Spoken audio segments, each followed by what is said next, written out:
Essa é a história de um muro. O Muro de Berlim.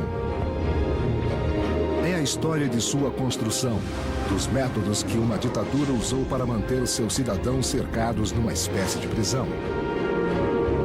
É uma história de fuga, de engenhosidade, de coragem e ousadia, sobre o que as pessoas podem fazer em busca de liberdade. E é a história de um importante símbolo da entrada do Ocidente na Guerra Fria. Eu sou um berlinense. Milhares tentaram passar por cima, por baixo, através ou ao redor, tentando se desviar da tecnologia cada vez maior e mais perigosa do muro. Mais de 1000 morreram tentando. Mais um aqui?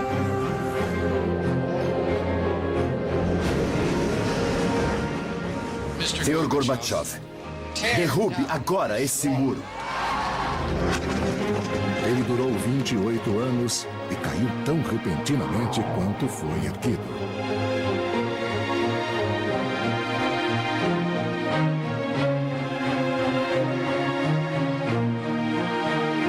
Construção e queda do Muro de Berlim.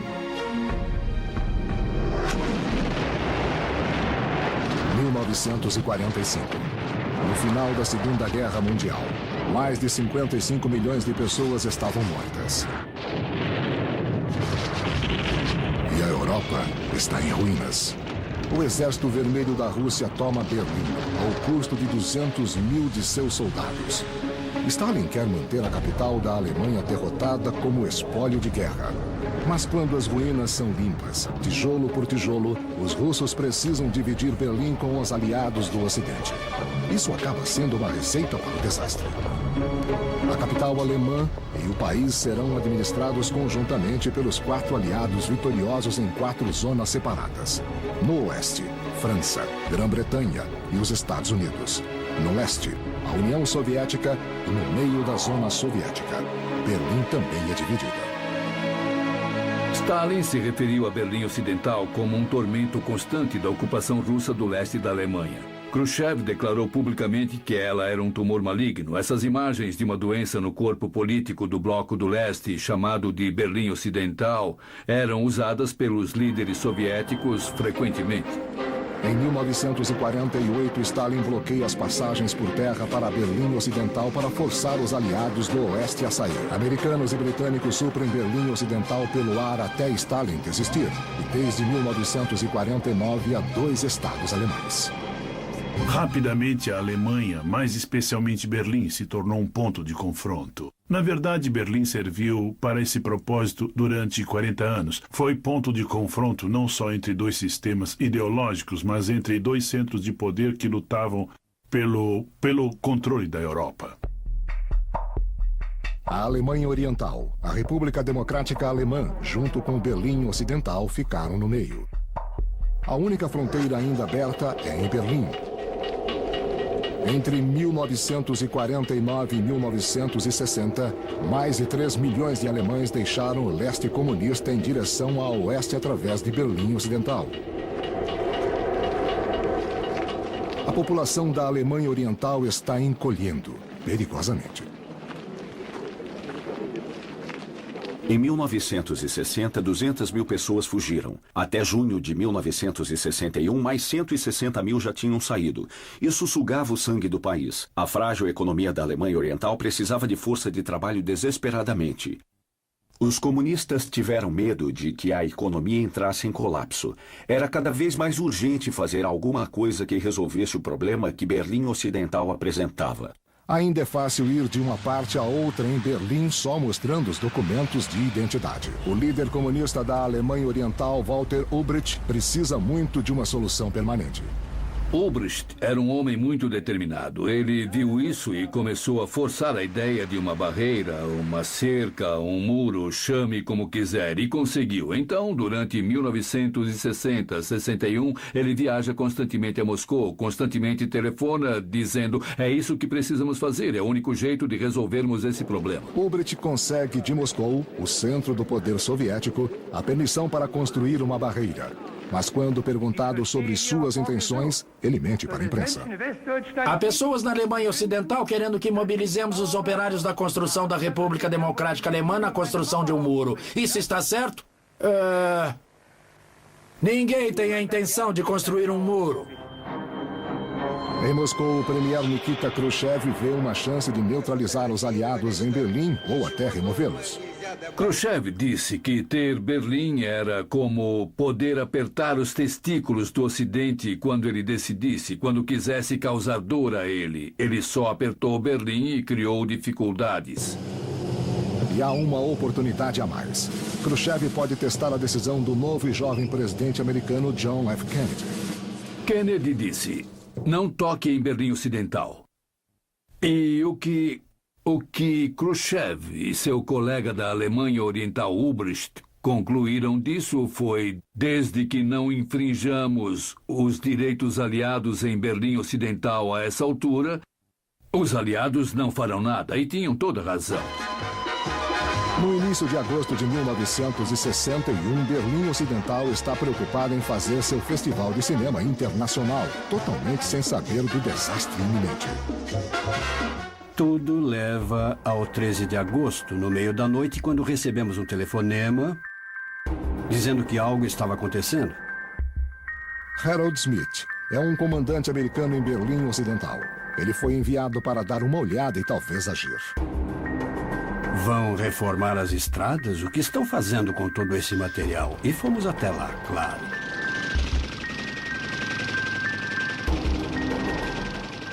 Nós fazíamos uma contagem. Todos aqueles tanques ao longo do muro iam derrubá-lo.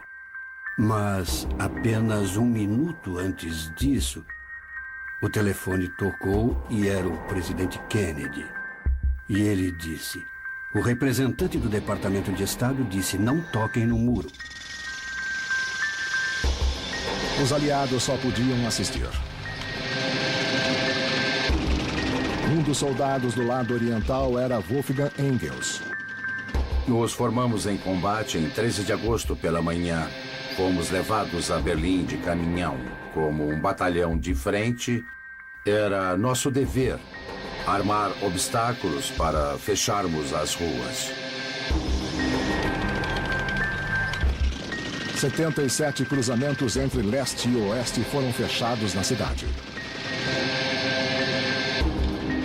O arame farpado começou a subir em 13 de agosto. Ele era cuidadosamente colocado exatamente dentro de Berlim Oriental. Nunca houve nenhuma entrada em Berlim Ocidental. Nesse dia, a Alemanha Oriental separa Berlim Ocidental como parte do resto do mundo. E ficaria assim nos próximos 28 anos. Quase nenhum soldado envolvido do nosso lado acreditava que a fronteira seria totalmente fechada. Logo, um muro provisório de 156 quilômetros circundou Berlim Ocidental e seus mais de 2 milhões de cidadãos. Olhando para trás, fico feliz de não ter havido violência e nem tiroteio. Os aliados a oeste deixaram que acontecesse.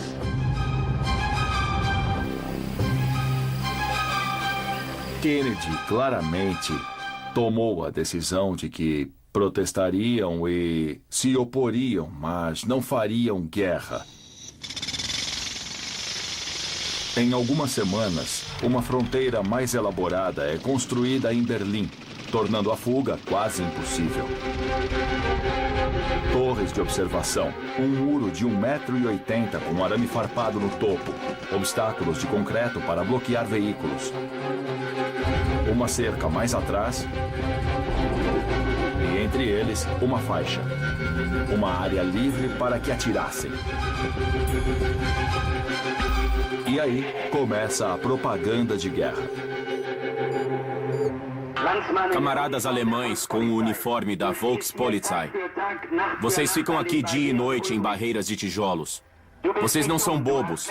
Já perceberam há muito tempo que as medidas de Ulbricht ameaçam a paz mundial.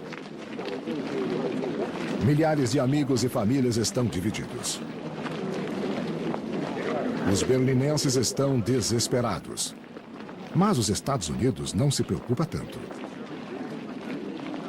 Kennedy não estava insatisfeito com a construção do muro. Isso diluiu a crise. Ele disse, salvamos Berlim Ocidental. Então, o ponto de vista deles não era de que duas partes de Berlim foram separadas, mas de que tínhamos sido firmes. Tínhamos evitado consequências mais graves. Em 15 de agosto de 1961, Konrad Schumann agarra sua chance. Ele é o primeiro policial de fronteira a escapar para Berlim Ocidental. As imagens de seu salto para a liberdade circulam pelo mundo. Ele é um dos muitos que arriscaram suas vidas para escapar. A Alemanha Oriental fecha parques, pontes, casas, telhados e esgotos.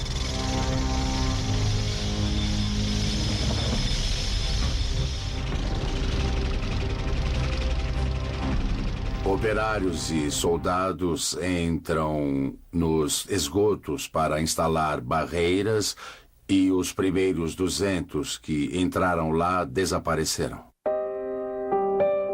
Para os berlinenses, a separação é um choque terrível. Roswitha Brosius, de somente 16 anos, está noiva de Klaus Keppen, de Berlim Ocidental. Durante semanas, ele pediu que ela atravessasse. Agora é tarde. Ele sempre soube o que queria. Ele me queria desde o início e tinha que conseguir. Ele pediu que eu fosse para lá. Eu poderia ter passado facilmente em uma ou duas ocasiões. As fortificações da fronteira ficam cada vez melhores. As pessoas só podem se ver de longe. Eu não queria ir só se meus pais fossem também. A família toda foi o que dissemos. Ou vamos todos ou não vai ninguém.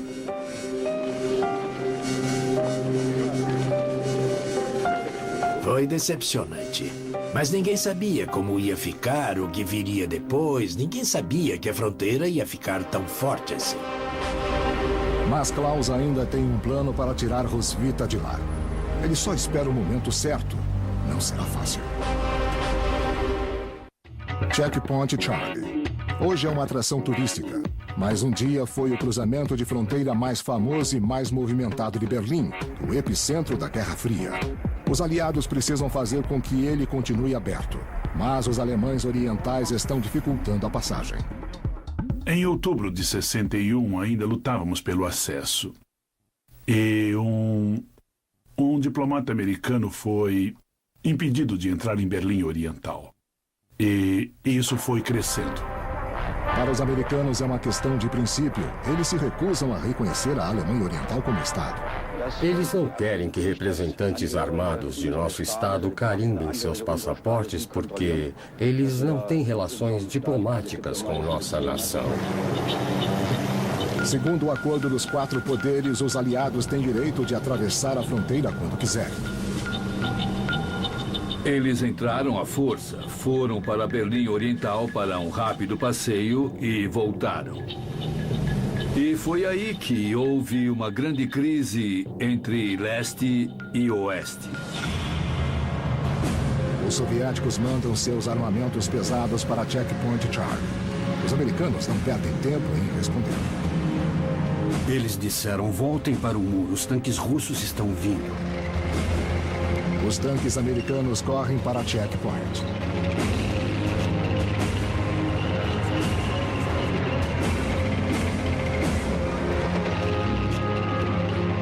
Quando chegamos lá, eu era o tanque líder, então fiquei mais perto dos tanques russos uns 250 metros. Isso é perto demais até para apontar uma arma.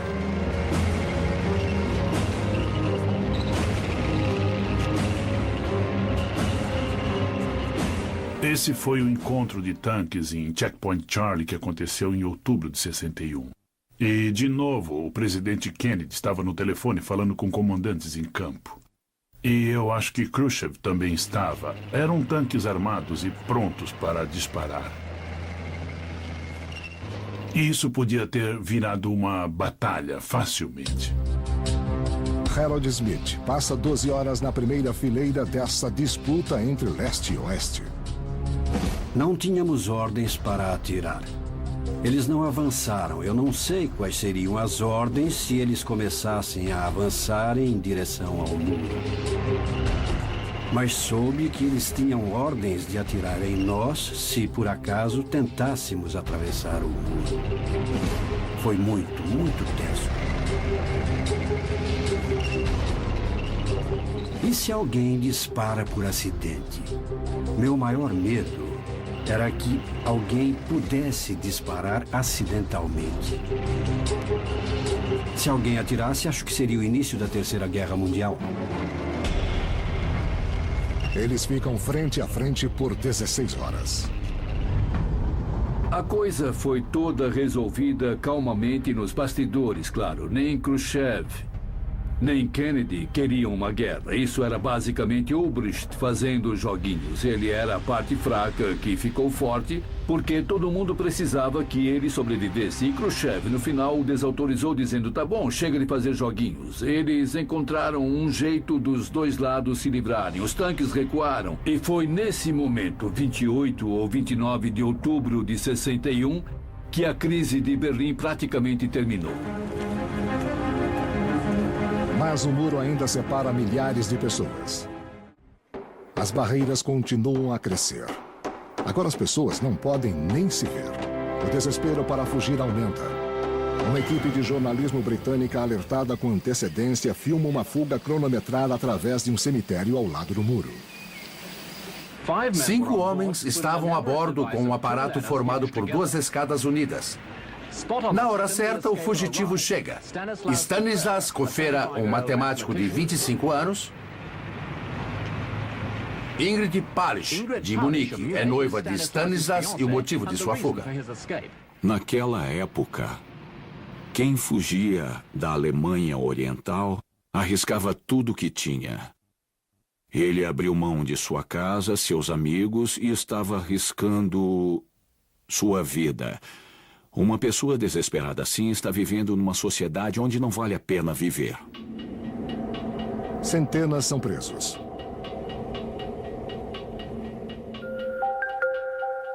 (17 de agosto de 1962). Peter Thatcher, de 18 anos, é baleado ao tentar escapar. Ele implora ajuda por quase 1 hora. Os guardas orientais não fazem nada enquanto ele sangra até a morte. Quando as pessoas eram mortas por tentar atravessar o muro, isso era uma derrota de publicidade para o governo da Alemanha Oriental. Nesses primeiros 12 meses de barreira, mais de 24 outros foram mortos no muro. Hoje, esses memoriais lembram mais de 130 pessoas mortas tentando atravessar o muro de Berlim. Baleadas, afogadas ou caídas de prédios.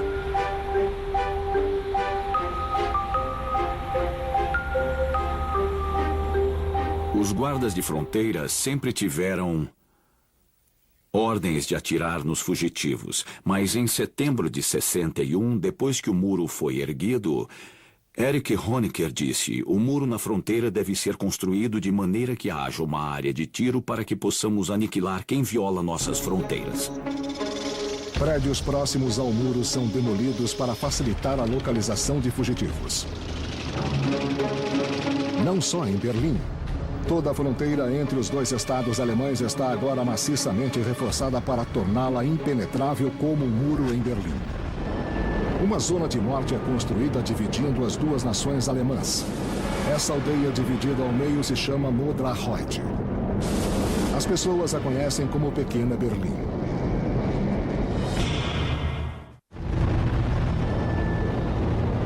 Uma ameaçadora zona de morte divide as duas Alemanhas.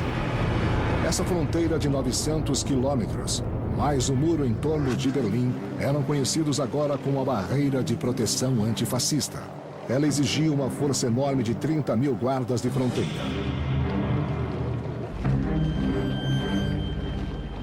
Eles tinham um treinamento especial e um programa rígido de doutrinação. Nossa principal tarefa é cortar provocações e cortar incidentes pela raiz, tudo em nome da paz. Então, no final de tudo, essa é uma tarefa profundamente humana que, com certeza, qualquer um pode fazer sem ficar com qualquer tipo de peso em sua consciência. É também uma tarefa tediosa, mas os guardas dos dois lados se acostumaram a ela. Se chama Guerra de Binóculos. E todo dia, a fronteira fica mais fechada. A Alemanha Oriental se esforça para conter as tentativas de fuga em Berlim e põe mais obstáculos na fronteira.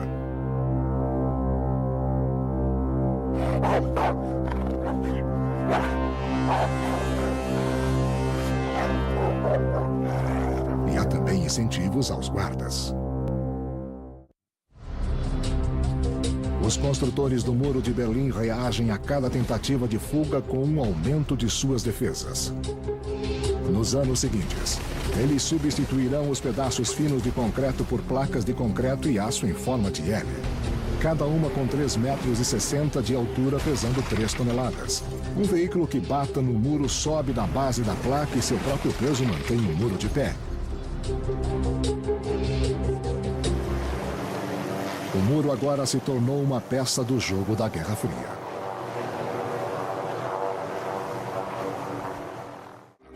Nos anos 60, os dois lados aprenderam a viver com o muro para o bem e para o mal. O povo de Berlim Ocidental, pela primeira vez em anos, pode atravessar o muro. Época de Natal. O primeiro pequeno degelo nas relações. E com ele, o muro se tornou um sucesso para o regime da Alemanha Oriental. O muro foi chamado de segundo nascimento da República Democrática Alemã. Ele deu ao Estado uma oportunidade de se estabilizar e ver o que podia fazer pelo povo, que tipo de vida poderia ser dada às pessoas obrigadas a ficar, já que a força de trabalho não podia sair. Então, o muro salvou a República Democrática Alemã do colapso quase certo. Em maio de 1971, um novo ditador chega ao poder na Alemanha Oriental, Erich Honecker. Mesmo tendo uma aparência de ser mais moderno, o muro ainda é o símbolo público de seu absoluto controle de Estado.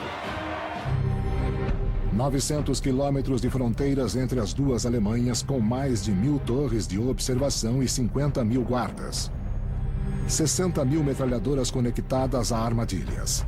Campos minados com minas contrapessoais tipo 66 do tamanho de um prato. Para qualquer alemão oriental que ainda quisesse escapar, parecia impossível.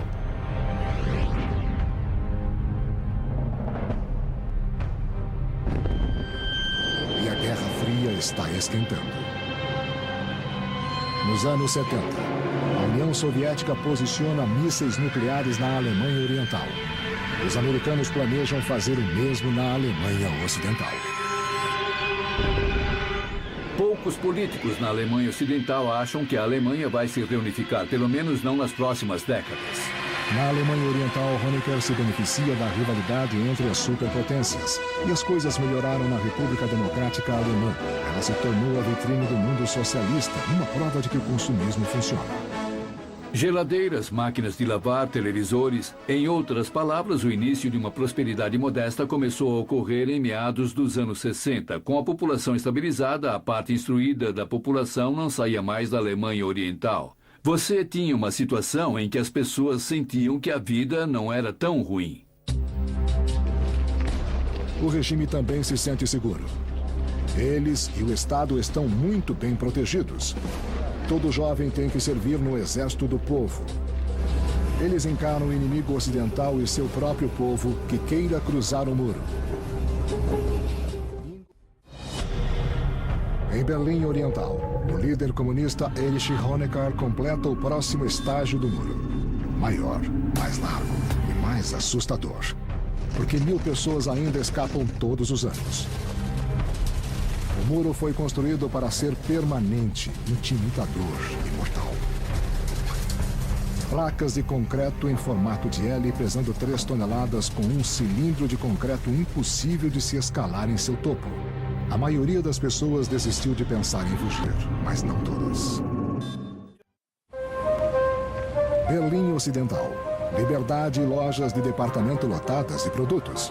O sonho do Ocidente no início dos anos 80. Em compensação, o Oriente é cinzento. A República Democrática Alemã nunca pôde estabilizar a situação para que as pessoas ficassem felizes sem escassez e com um pouco de liberdade. O Ocidente estava sempre ao lado, provocando uma comparação indesejável. A tentação estava do outro lado do muro. Enquanto isso, a Alemanha Oriental comemora seu 30º aniversário. O leste oferece paradas, cerimônias e convivência. A maioria não queria arriscar a vida só para chegar ao lado ocidental. A maioria pensava, lá pode ser melhor, mas eu vivo aqui. Podemos ter problemas na vida, mas talvez melhoremos vivendo aqui. Não havia, como se pensa sempre no lado oriental, um clima de ódio e um sentimento de opressão. Não havia essa sensação de estar preso numa sociedade.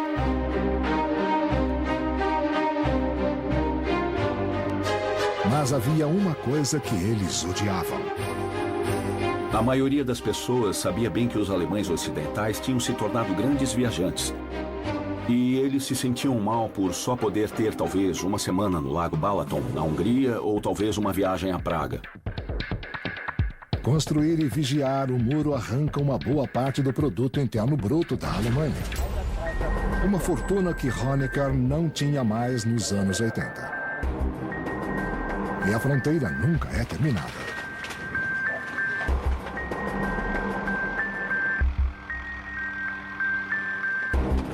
O muro foi uma grande imposição a um país que frequentemente tinha dificuldades financeiras. E pode ter custado $1 bilhão por ano mantê-lo nos mais de 28 anos que se seguiram. 1 bilhão de marcos alemães, $500 milhão por ano. E nem assim impedia a fuga das pessoas. O muro. Para alguns artistas, essa é a maior tela do mundo. A galeria do lado oriental, vista do lado ocidental. Ela é tão chamativa quanto Berlim Ocidental, uma atração turística separando dois mundos. Controle de fronteira aliado, leste e oeste.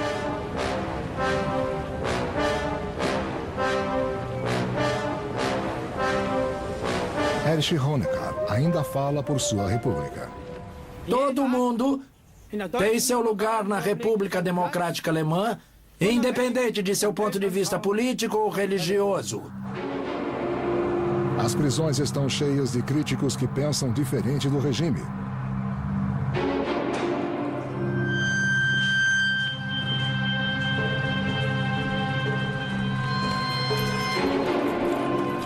O que um Estado deve fazer quando tem tantos dissidentes? E está falido.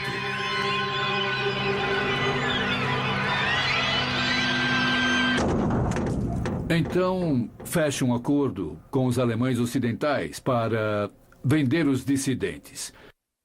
Em outras palavras, põe toda essa gente na cadeia e depois faz um acordo para poder trocá-los pelos preciosos marcos ocidentais.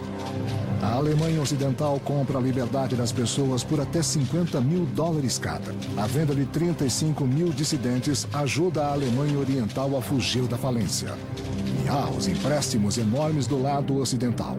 Mas com uma condição: as armadilhas da fronteira precisam sair de lá. Isso não é um problema para Honecker. Ele não pensa no passado, ele pensa no futuro. E, na verdade, nos anos 80, eles planejavam um muro de alta tecnologia, que seria essencialmente tecnologia informática àquela altura. Tanto era que planejavam um muro de alta tecnologia que envolveria relativamente pouca intervenção humana. As pessoas não poderiam chegar perto sem serem captadas pelos vários sensores e câmeras. Esse era o Muro 2000 de Erich Honecker. Infravermelho, laser e detectores de movimento disparariam alarmes quando percebessem um fugitivo. Câmeras automáticas, holofotes em movimento e sprays químicos os impediriam. Ladeada por arbustos, a realidade perigosa seria camuflada para parecer boa. 1985. No Kremlin, um novo ditador comunista, Mikhail Gorbachev, começa falando em paz. O presidente americano Ronald Reagan está determinado a retomar a iniciativa. Ele vem a Berlim em julho de 87. Só essa imagem, que foi reproduzida bilhões de vezes dele parado ali na frente do portão de Brandemburgo, foi o maior efeito dramático que se podia pensar. Então alcançamos nossos objetivos com esse discurso. Senhor Gorbachev, derrube agora esse muro. Reagan foi o primeiro presidente em muito tempo que não via a Guerra Fria durando para sempre. Ele, ao menos, tinha a esperança de que fosse temporária, de que se a União Soviética cedesse, a Guerra Fria acabaria e os Estados Unidos a venceriam. Nesse degelo entre leste e oeste, Honecker visita seu oponente na Alemanha Ocidental, Helmut Kohl, o grande reconhecimento ao irmão menor. Respeitamos as fronteiras existentes, mas queremos superar essa divisão num caminho para o entendimento pacífico e a liberdade. Talvez só palavras. Erich Honecker tentou manter um controle rígido das coisas porque sabia que não poderia relaxar. Assim que relaxasse, a Alemanha Oriental acabaria. Ela simplesmente derreteria. 7 de outubro. Aniversário de 40 anos da Alemanha Oriental. No entendimento do chefe do Estado comunista Erich Honecker, o país vai existir para sempre. Mas o premier soviético Mikhail Gorbachev tem ideias diferentes de reformas. As pessoas gritavam: Gorby, ajude-nos! E foi exatamente nesse ponto, eu acho, que a panela de pressão dentro da Alemanha Oriental encontrou o movimento de reforma dentro do Partido Comunista. E esse ponto decisivo chegou quando, de repente, ficou muito claro que as baionetas russas não poderiam salvar Honecker. Asseguramos aos nossos amigos, em todo o mundo, que o regime socialista em solo alemão, na terra de Marx e de Engels, está erguido sobre bases indestrutíveis. Honecker era profundamente resistente a mudanças. Não se interessava em abrir concessões e achava que o regime era sólido. Ele vivia cada vez mais num mundo de fantasia. Em toda parte do leste europeu, na Polônia, na Tchecoslováquia e na Hungria, as fronteiras estão se abrindo. A cerca elétrica entre a Hungria e a Áustria foi desmontada. De repente, os alemães orientais têm uma saída segura.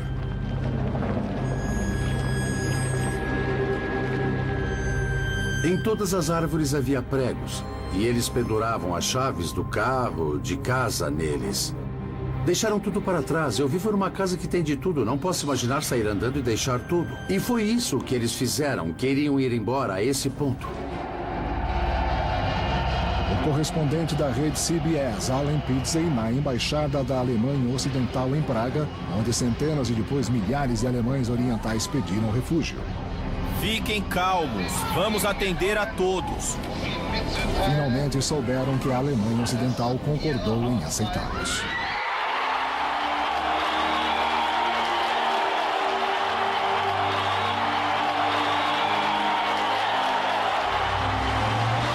Eu consegui. Eu só posso dizer que eu sou um homem livre.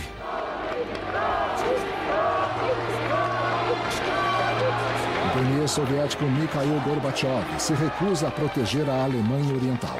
Acho que correm perigo somente aquelas pessoas que não reagem à vida. Nada aconteceria à Alemanha Oriental, nada aconteceria na maior parte do leste europeu se não fosse pela chegada de um homem que foi Gorbachev. Ele foi o primeiro homem que disse: não vamos enviar tanques. Mas o regime de Honecker não desiste.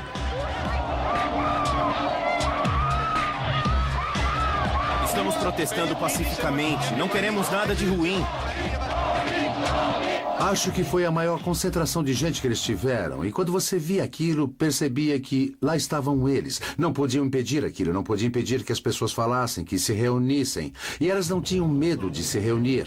Acabou, as autoridades perderam totalmente o controle. O gênio tinha saído da garrafa. A pasta estava fora do tubo, como quiser colocar. O porta-voz do Politburo da Alemanha Oriental, Guter Schabowski, anuncia que pela primeira vez os cidadãos alemães orientais poderiam se locomover livremente. Um jornalista pergunta a ele quando, e ele responde: agora mesmo. Você quer saber quando? Eu já vou te responder agora mesmo. Foi um erro. Ele devia ter dito amanhã. A notícia se espalhou. 3 horas depois, os guardas de fronteiras estavam completamente despreparados. Pegamos nosso equipamento e corremos o mais rápido que pudemos até Checkpoint Charlie. Eles estavam lá, subiram nele. Os portões foram abertos, os guardas fugiram e as pessoas passavam. Foi uma festa gigantesca nas ruas. Os carros passavam. E todos os carros Trabants velhos atravessavam. E os alemães ocidentais gritavam e as pessoas se abraçavam. Foi um momento incrível.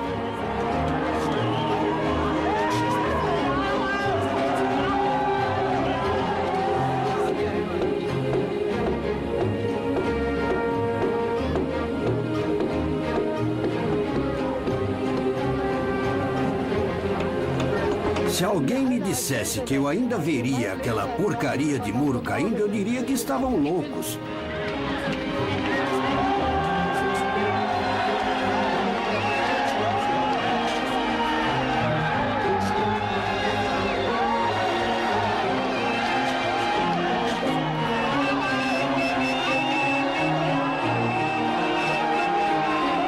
Mas nem todos estão felizes. As pessoas estão falando em reunificação. Eu sou totalmente contra. Eu tenho certeza de que há muitas coisas boas lá, mas tem muita porcaria também. E eu acho que ela devia ficar por lá.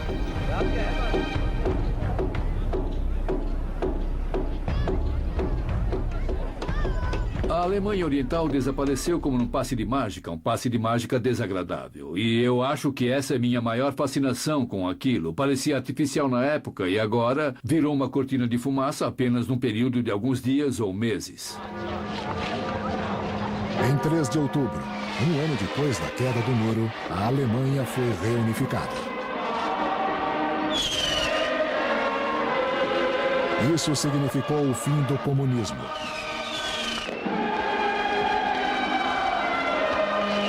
Durante os 28 anos em que o muro existiu, pelo menos 40 mil pessoas escaparam pela fronteira para o Ocidente. 75 mil foram acusadas de tentar.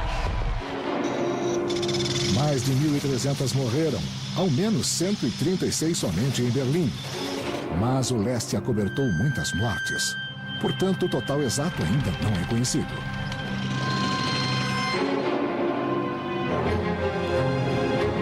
Hoje, o Muro de Berlim, o símbolo da cortina de ferro, a linha de frente da Guerra Fria, praticamente desapareceram. Ruínas podem ser encontradas em museus por todo o mundo.